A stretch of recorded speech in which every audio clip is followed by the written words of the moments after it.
सदर पाकिस्तान ने पंजाब में इलेक्शन के लिए 30 अप्रैल का दिन तय कर दिया है। क्या वाकई 30 अप्रैल को इलेक्शन हो जाएंगे या नहीं होंगे, ये हम आज के व्लॉग में कवर करेंगे।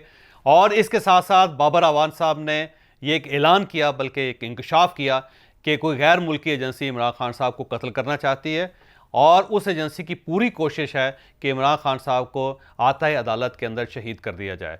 ये कौन सी ऐसी एजेंसी है जो ये करना चाहती है? और साथ उन्होंने इल्ज़ाम भी लगाया कि इस्लामाबाद की पुलिस इनको सिक्योरिटी नहीं दे पा रही। हम इस पर ही बात करेंगे आज के व्लॉग में।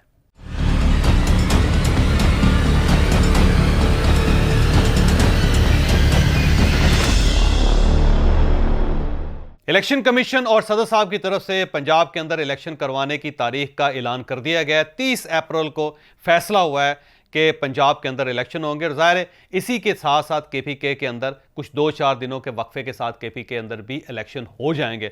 अब सवाल यह है कि इलेक्शन कमीशन ने फैसला कर लिया, सदर साहब ने डेट अनाउंस कर दी, क्या इस डेट पे वाकई ही इलेक्शन हो जाएंगे या नहीं होंगे?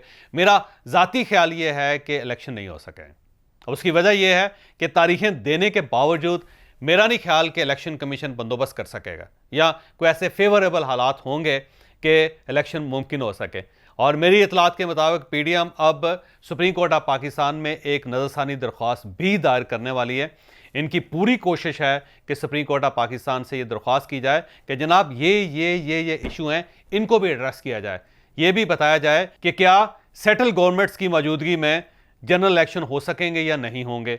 और अगर जनरल इलेक्शन सेटल गवर्नमेंट्स की मौजूदगी में नहीं होते तो क्या जब जनरल इलेक्शन होंगे तो इन दोनों सूबों में दोबारा केयर टेकर गवर्नमेंट्स बनाई जाएंगी? और यह भी कि क्या मर्दमशुमारी के बगैर इलेक्शन हो सकते हैं, क्योंकि सुप्रीम कोर्ट ऑफ पाकिस्तान का अपना फैसला है, अपना ऐलान है कि मर्दमशुमारी के बगैर इलेक्शन अगले नहीं हो सकते।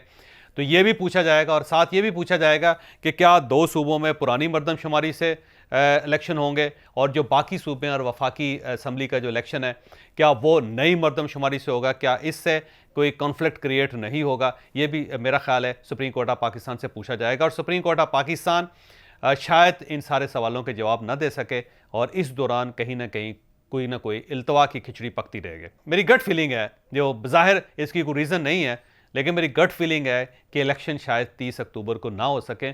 और अगर इन सूबों के अंदर भी इलेक्शन होते हैं तो फिर ये जनरल इलेक्शन के बराबर ही होंगे, उसके करीब ही होंगे।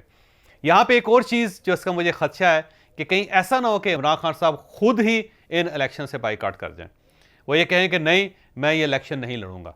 और शायद उसकी रीज़न ये भी हो सकती है कि पीडीएम हो सकता है कि हम इलेक्शन नहीं लड़ते, या ये भी हो सकता है कि इमरान खान साहब जो उन्हें महसूस हो कि बाकायदा उनके खिलाफ रिगिंग का या धांधली का कोई प्लान बना लिया गया है और इलेक्शन कमीशन जो है जानबूझ के कुछ गड़बड़ कर रहा है, तो इस पे हो सकता है इमरान खान साहब की तरफ से ही मुतालबा आ जाए, क्योंकि इमरान साहब का व्यू बदलते हुए ज़्यादा देर नहीं लगती। तो कहीं ऐसा ना हो कि व्यू बदले और उसके बाद इमरान खान साहब खुद ही कह दें कि मैं इन इलेक्शंस को इन डेट्स पे नहीं करवाना चाहता। लेकिन यहाँ पे मैं आपको एक और चीज़ भी बताता चलूँ, और वो चीज़ ये है कि मेरा ज़ाती ख्याल ये है कि अगर असम्बलियाँ वाकई ठीक तरीके से टूटी हैं और इलेक्शन कमीशन ने वाकई फ़ैसला कर लिया और सुप्रीम कोर्ट ऑफ पाकिस्तान का फ़ैसला भी आ गया और सदर साहब की तरफ से एक ख़त भी लिख दिया गया, अनाउंस भी हो गया, तो इलेक्शन होने चाहिए। इलेक्शन से जितना हम डिले करते जाएंगे, अवॉइड करते जाएंगे, उतना पाकिस्तान बहरानों का शिकार होता जाएगा, उतना पाकिस्तान के मसाइल बढ़ते चले जाएंगे। लिहाजा इस सारी सूरत हाल के सिर्फ दो ही हल हैं कि एक पॉलिटिकल कंसेंसस जिसमें सारे फरीक बैठ के मेजर मसले पाकिस्तान के हल कर लें या उसके बारे में कोई फैसला कर लें, और दूसरा ये कि इलेक्शंस, क्योंकि याद रखिएगा कि इलेक्शन कितने बुरे क्यों ना हो जाएं, कितने गलत क्यों ना हो जाएं, उसमें से हमेशा नतीजा पॉजिटिव निकलता है, मुस्बत निकलता है। पाकिस्तान ने अगर चलना है तो इसका सिर्फ और सिर्फ एक ही हल है कि हमें जमहूरियत पर यकीन करना पड़ेगा। हम अगर जमहूरियत पर यकीन करेंगे तभी मुल्क आगे बढ़ सकेगा। इस तरह इल्तवा के साथ या जमहूरियत से डेविएट करके या दाएं बाएं देख के या दरमियान के रास्ते निकाल के पाकिस्तान को गवर्न नहीं किया जा सकेगा।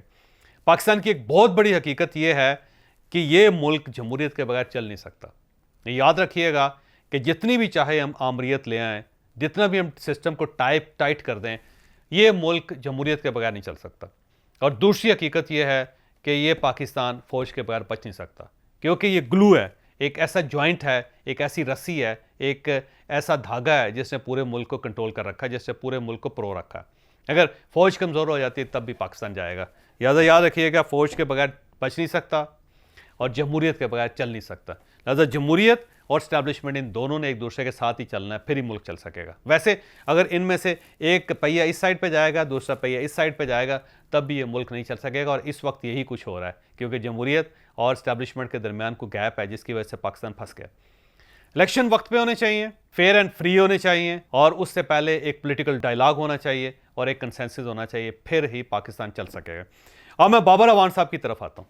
बाबर अवान साहब ने एक बड़ा ही दिलचस्प इंकशाफ किया। इनका यह कहना है कि इमरान खान साहब को जुडिशल कॉम्प्लेक्स के अंदर कत्ल करने की कोशिश की जाएगी, बल्कि उन्होंने ये कह दिया कि गैर मुल्की एजेंसी इसमें मुलव्वस है और इमरान खान साहब की जान को ख़तरा है। लिहाजा इन्हें अगर अदालत में पेश ना किया जाए, अदालत इनको ना बुलवाए और वीडियो लिंक्स के जरिए इनके बयान रिकॉर्ड कर लिए जाएं, तो वो ज़्यादा बेहतर होंगे। बाबर अवान साहब ने एग्जैक्ट क्या कहा था, आप वो मुलाहिजा कीजिए ज़रा। गैर मुल्की भी पता है कि एजेंसी है, वो मारना चाहती है इमरान खान को। क्यों मारना चाहती है ये नहीं बताया। ये इस्लामाबाद में करने का मकसद ये है कि इमरान खान को इस्लामाबाद के कचहरी में घेर गार के लाया जाए और फिर वहां पे स्नाइपर या किसी कार बॉम्ब के जरिए या किसी खुदकश के जरिए उनकी जान ले ली जाए। बाबर अवान साहब के ये जो ख्यालात हैं, ये आई रिवीलिंग है, ये आंखें खोलने के लिए काफ़ी हैं। और अगर बाबर अवान साहब कह रहे हैं, सीनियर आदमी हैं, अगर वो ये कह रहे हैं कि इमरान खान साहब की जान को ख़तरा है, तो फिर हमें इस बात को सीरियस लेना चाहिए। इमरान खान साहब बड़े लीडर हैं और पाकिस्तान एक और बड़े लीडर की कुर्बानी बर्दाश्त नहीं कर सकता। इमरान खान साहब की जान की हिफाजत होनी चाहिए। लेकिन यहाँ पे एक और नुक्ता भी पैदा होता है कि ये जो पीटीआई की तरफ से हर 2 दिन बाद मौक़िफ़ बदल दिया जाता है और ये कहा जाता है कि इमरान खान साहब को अब इससे ख़तरा है, फिर इससे ख़तरा है, फिर इससे ख़तरा है।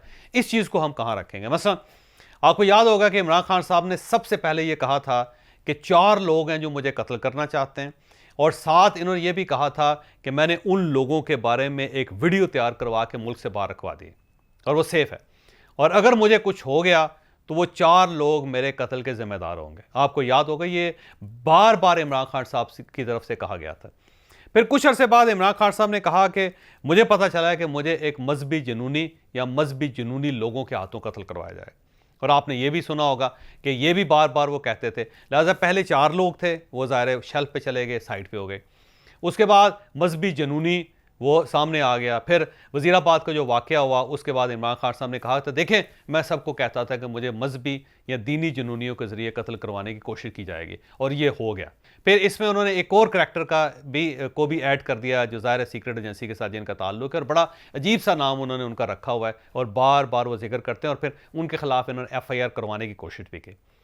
और अब भी अगर ये मान लिया जाए कि जिनका जिक्र ये कर रहे हैं, जो ज़ाहिर DGC हैं, उनका जिक्र कर रहे हैं, तो ये पहले 4 नामों में ये नहीं थे, क्योंकि उस वक्त ये DGC नहीं थे, क्योंकि पहले 4 और लोग थे। और जब ये अगला सिलसिला आया तो उसमें ज़ाहिर उन्होंने DGC को भी शामिल कर लिया। तो ये इनका ये कहना है कि ये एक प्लान B था, जो ज़ाहिर बार बार वो कह रहे थे।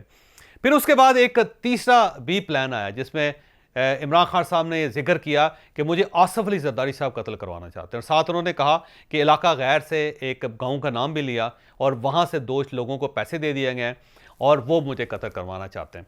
अब ये तीसरी बात थी कि यूँ महसूस होता था कि 4 लोग पहले कत्ल करवाना चाहते थे, उसकी वीडियो तैयार हो गई। फिर मजहबी जुनूनी कत्ल करवाना चाहता था, उसके बारे में इमरान खान साहब ने इंकशाफ कर दिया। फिर आसिफ अली जरदारी साहब कत्ल करवाना चाहते तो उसका इंकशाफ कर दिया।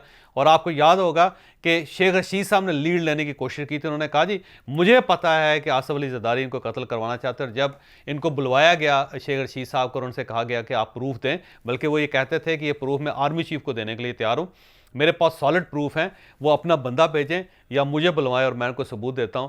और जब पुलिस ने उनको बुलवाया तो उन्होंने कहा कि नहीं, मैंने तो ये बात इमरान खान साहब से सुनी थी, और उन्होंने ना कोई प्रूफ दिया, ना इन्होंने कोई इसके बारे में बात की।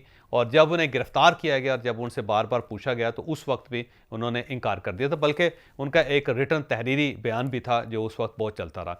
तो शेख रशीद साहब सजा भुगत के, जेल भुगत के वापस भी आ गए, लेकिन वो सबूत नहीं मिला जिसमें आसिफ अली जरदारी ने कत्ल करवाना था इमरान खान साहब को। अब एक नया इंकशाफ हुआ है जिसमें बाबर अवान साहब ये कहते हैं कि बाहर की एजेंसी को इन्वॉल्व है, और वो एजेंसी कोशिश कर रही है कि इमरान खान साहब को जुडिशल कम्प्लेक्स में बुलाया जाए या अदालत में बुलाया जाए और वहाँ टारगेट किलिंग करवाई जाए, जिससे इमरान खान साहब को शहीद किया जा सकता है।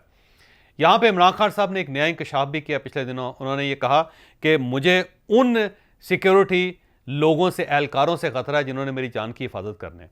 यानी अब वो पाकिस्तान के जो सिक्योरिटी इदारे हैं उनके ऊपर एतराज़ कर रहे हैं, उनके ऊपर इल्ज़ाम लगा रहे हैं।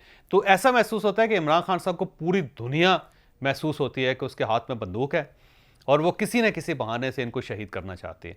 अब ये अजीब सी बात है कि समझ नहीं आ रही कि किस चीज़ को सही समझा जाए, किस चीज़ को गलत समझा जाए। क्या उन 4 लोगों को हमने ज़िम्मेदार समझना है अगर खुदा न खास्ता इमरान खान साहब की जान चली जाती है, जिनके बारे में वीडियो तैयार करके रखी हुई है?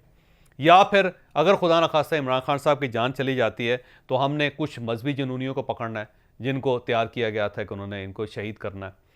और अगर खुदा न खास्ता इमरान खान साहब की जान चली जाती है तो कौम ने आसिफ अली जरदारी साहब को पकड़ना है कि जिनके बारे में इनका कहना है कि इलाका गैर में से इन्होंने, बल्कि गाँव का नाम भी दिया, कि 2 लोगों को पैसे दे दिए। और अब अगला ये भी है कि क्या किसी गैर मुल्की एजेंसी को तलाश करना है हमने अगर इमरान खान साहब की जान खुदा न खास्ता चली जाती है, कि जिन्होंने बकौल बाबर अवान के इमरान खान साहब को शहीद करना है। और इसके साथ साथ क्या 5वीं चीज़ ये कि क्या हमने पाकिस्तान की किसी सिक्योरिटी एजेंसी को पकड़ना है कि जिसने इनकी हिफाजत करनी थी लेकिन वही इनकी जान ले गए।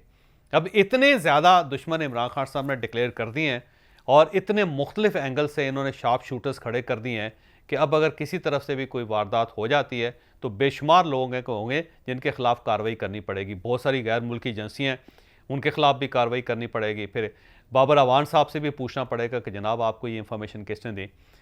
लेकिन मेरा ज़ाती ख्याल ये है कि इमरान खान साहब शायद किसी खौफ का शिकार है, या इमरान खान साहब के अंदर ये बात बैठ गई है कि मुझे कत्ल कर दिया जाएगा।